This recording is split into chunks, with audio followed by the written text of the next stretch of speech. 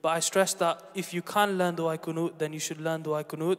And this only applies to the people who can't, like the elderly and the people with learning difficulties.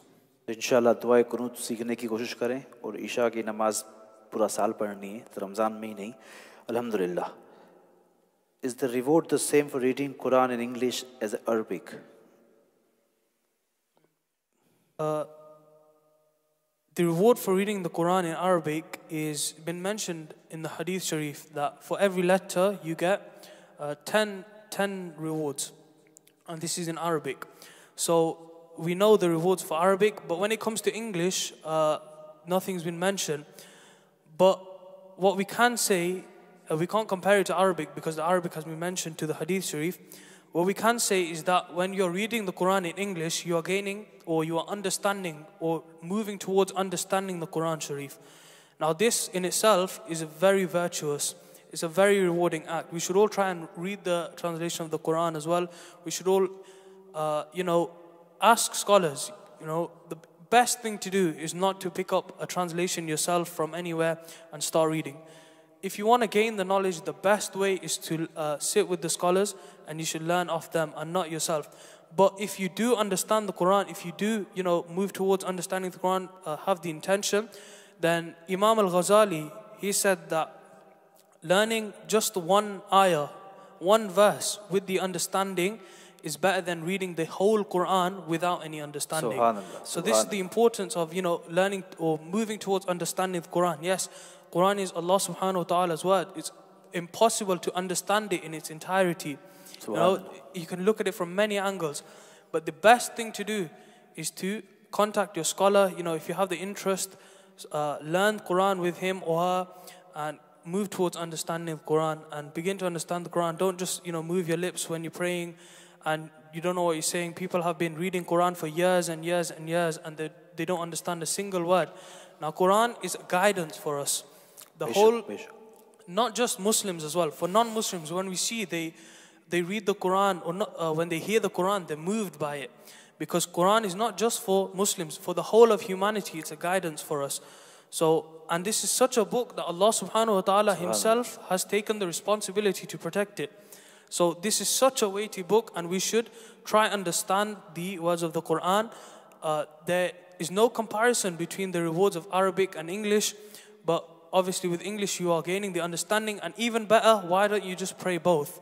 Read Arabic, read English as well, then you are getting the known reward from the hadith of 10 rewards per letter, and you are getting the reward for understanding the Quran. माशाल्लाह.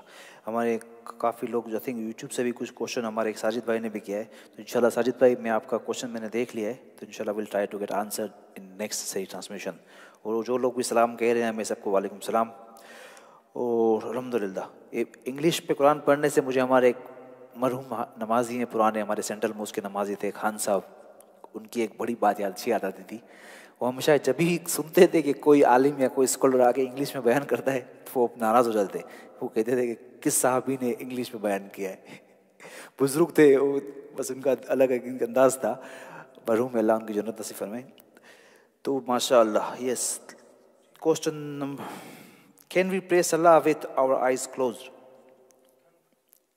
Subhanallah. Yeah, so there's like a misconception or a myth that we can't pray salah with our eyes closed. People are very scared that if they, pray namaz with their eyes closed, people are getting into the swing, they're, getting emotional in their namaz, and they close their eyes to concentrate, and then they have that fear that, what am I doing? Why am I closing my eyes? It should be open. And a lot of people say you can't close your eyes in namaz. But the correct position is that if it gives you that peaceness, peacefulness, if it gives you the extra concentration, then it's better to actually close your eyes than keep them open. Subhanallah. If one can't concentrate, a lot of times we see people looking around in namaz, they can't concentrate, they're looking at one thing, looking at the other next. So if closing their eyes, gives them the concentration and it allows them to fulfill their namaz in a better way, then it's actually preferable for them to keep their eyes closed. And also another misconception is folding the corner of the musalla as well. We see this everywhere. And then there's the myth that shaitan prays on the musalla if you don't fold it. Not fold it, but fold it on the corner, half fold. So what we should be doing is, obviously this has no basis. Shaitan doesn't pray on your musalla if you don't fold it. But what we should be doing, rather than folding the corner of the musalla, once we're praying at home and we're finished, then we should fold the musalla and put it away nicely. Keep the adab of the musalla, and that's the best thing to do. And if we want to respect the musalla, then we should fold it completely, put it in a nice safe place. Don't just leave it out and fold it in the corner thinking that this will stop shaitan praying on it. Because that's a myth, but we can hold the respect of the musalla, and the correct way to do this is fold the musalla and put it away nicely. Subhanallah. See, shaitan doesn't pray on musalla. He doesn't need musalla. And last question. I'm thankful to someone who asked this question. Every year, people who knows me, they'll understand why. Can we follow different mosque for Sahri? Beautiful questions, especially for Leicester people. Meaning today is Sahri closing. What time is Sahri closed today? 3:49. Yeah. So I'm running late. I just went to see my friend something. Can I follow Masjid next one? Can I follow Masjid Oadby? Can I follow Masjid Loughborough, Hamilton, and get 10-15 extra minutes? Good questions. May Mashallah Ubaid will answer it. Can we follow different mosques? Like if you're running late, or if you just feel like today I want to close my fast 10 minutes late. No, we should stick to one timetable the whole Ramzan.